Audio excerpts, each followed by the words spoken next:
Hey, I'm Larissa from Beekeeping Made Simple, and sometimes you just need to take a step back from all the beekeeping and do something else. So I'm going to give you a little bit of a behind the scenes look at my YouTube channel. I'm going to share with you my top 2 performing videos that have brought me $10,000 in income in the last 3 years. The big things I've learned from these 2 very different videos actually. The point of this video is to encourage you. If you are thinking about having a YouTube video, so that you understand what's involved, what to expect, and to give it a go. Why would I want to encourage competition? But you know what? This is not competition. We are all different, and we're all bringing something unique to this platform. If you want to learn a little bit more about the behind the scenes of how I edit and shoot my videos, let me know in the comments because I can make more videos about this, but I do not want to stray from beekeeping too much if it is not something that people are interested in. My first video was called How to Light a Smoker. It was 5.5 minutes long and I posted it 4 years ago. It has since got 2.6 thousand views. I posted about 22 videos over the course of the next 12 months, and it took me a little over a year to be monetized. Monetized means that YouTube is now giving you money for the advertising that they are putting on your videos. So my first video was put up on May 17th, 2020. I was monetized July 7th, 2021. I made 1 penny. I did consider giving up. I was getting a little tired of the videos. They were a lot of work for me. I was struggling with how to simplify the process, especially out with the bees, because the lighting and the chirping of the bugs. Clouds usually came in around 10 a.m. and the rain started around 10:30 to 11 a.m. and ran throughout the day. And they were building a house on the property next door, and it was pretty noisy, which was also making my bees very angry, and they were getting quite aggressive with me, which is also not good for filming beekeeping videos. I never really intended to start a YouTube channel for the sake of being a YouTuber. I never thought I was the person to learn from. I thought that there were a lot of people with more hives than me, people had been doing it longer, and there were enough people on YouTube already teaching people how to keep bees. But when my son was, when I was pregnant with my first child, I had to stop giving in-person classes. I only started giving in-person classes because the people in the bee club were begging me to teach them how to keep bees because nobody on that whole west side of the island was doing it. So I finally said, okay, and then once I got very pregnant, I couldn't do in-person classes and there was nowhere else for them to learn. So I filmed a bunch of videos of me out with the bees so people could learn online. And then I realized that I could sell this course past the people in my town and started telling people about the course on my podcast that I had been doing for quite a few years already. And then I realized that the podcast isn't the best way to teach people beekeeping. It's through YouTube where people can see what you're doing. And that's when I started this channel with the intention to just market my beekeeping class. And you know what? If you want to start a YouTube channel because you want to make money, this is not the way to make money. This is the way to market what you are selling. And then you sell something else. As a beekeeper, you're not going to make a ton of money just on your YouTube advertising for you to be able to quit your job. I mean, you might, but it's going to take a while, and beekeeping is a very niche topic. So there's not as many people that are going to be watching. My second year, I only posted 8, and the year after that, I only posted 8 as well. And I stopped mostly because I was very pregnant with my second child, and I decided I wanted to be more present for my family. However, slowly, I had filmed this video called How to Read a Frame, and I didn't know if people wanted to watch it, but it was something that I really struggled with and something that I thought was very important, but I didn't see anyone talking about in beekeeping. I went back onto YouTube, like months after posting this video, and saw that people were actually watching it. Way more than my other videos on YouTube. And there were all these comments where people were saying, thank you so much. You explained it in a way that other people hadn't. And so that was the aha moment for me. I started to realize what I could bring to YouTube that other people weren't. And I didn't have to be perfect. I didn't have to know everything about beekeeping. I didn't have to be over the age of 50. I could just be me. And I had seen how the commercial apiaries ran things. The apiary I had been at had 4,000 hives originally, and at the time they were more like 2,500. And I saw what it was like to be a hobby beekeeper, and I was taking the information from both and presenting it to people, to the beginners, in a way that it was a little bit easier to understand. And that's really what you need to do. You need to find your purpose, what makes you want to get up and make that video.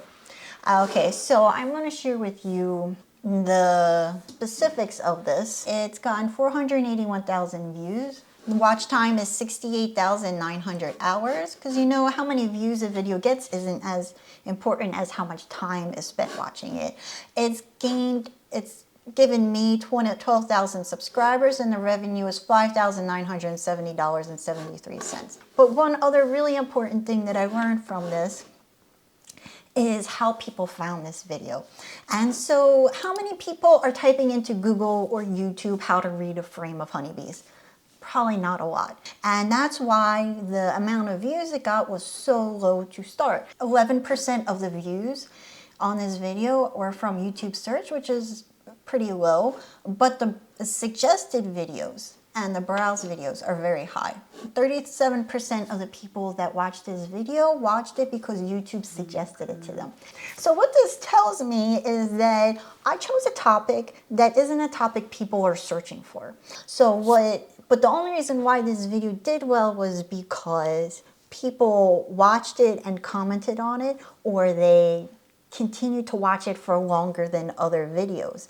And so then that starts to tell YouTube this is a video that people value, and now they start to suggest it to other people. And once YouTube starts to suggest your videos, then that's when it can start to snowball and gain traction.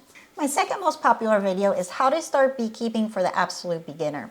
But this has gained 395,000 views, and I posted it 1 year ago, 1 year and like 2 days ago.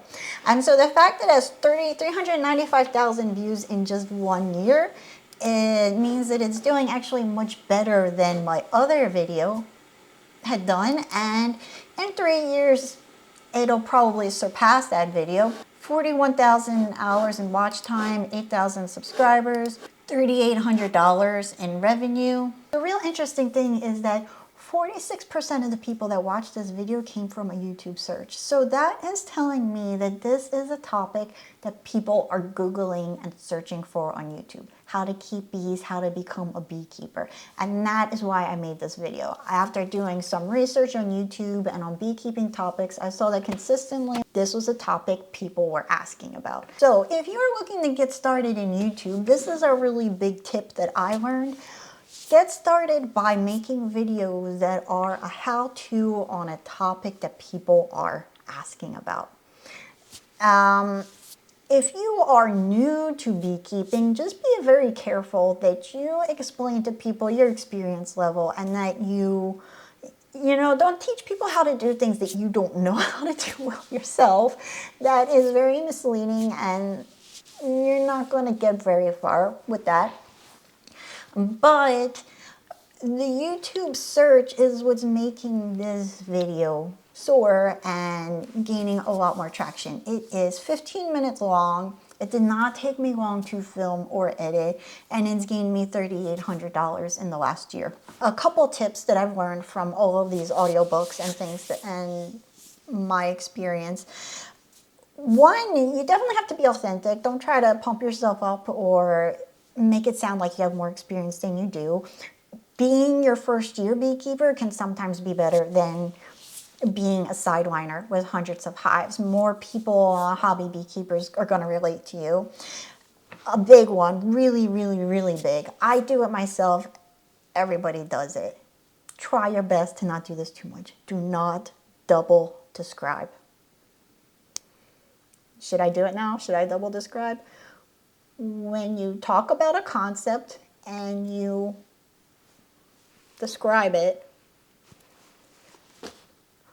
don't just say it all over again in different words and you lose people.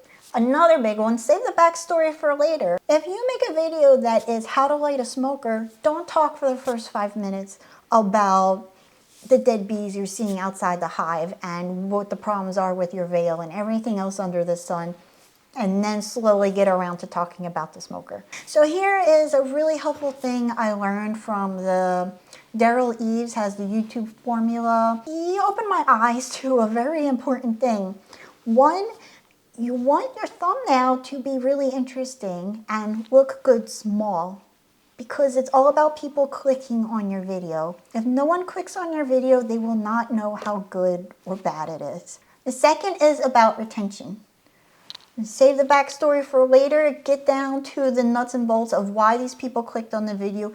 Give them something to hold on to. Give them pieces of information throughout the video. Don't all save it for last. And last but not least, there are going to be mean people on YouTube.